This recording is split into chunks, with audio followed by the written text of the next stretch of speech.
Ruto nobedo jaloch kidienje mag kilomita 120 kaluwore tielo mar adek mag piem riembo ndigni mag Loop Safaris Gravel Series manobagie kar rito lee bunge ma Hell's Gate National Boma mantiere Naivasha. Hans Beckings mawuok e piny Netherlands notieko thuolo mokwongo e kidieny mar kilomita 120 bang' riembo ndike gi seche 3 dakika 12 gi nyiri 54.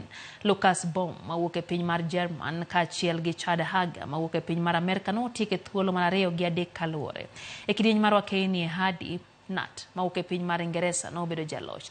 E kidieny mar kilomita 60 Duncan Ruto notieko thuolo mokwongo kendo kawo loch bang' riembo ndike gi seche 2 dakika 23 gi nyiri 1 2.23.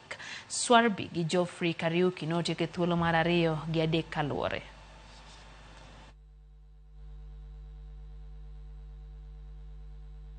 In the middle of a national park, there's such brutal temperatures, a lot of sand, a lot of steep climbs at the end.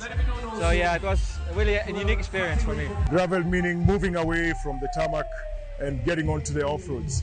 So we had some amazing vistas today going through the Hell's Gate. Wonderful, wonderful event. So we're looking to see that we get more and more people coming into cycling, not just to compete, but also the enthusiasts. Today was a real family event, and we was really proud to see kids and their moms and their dads come for this.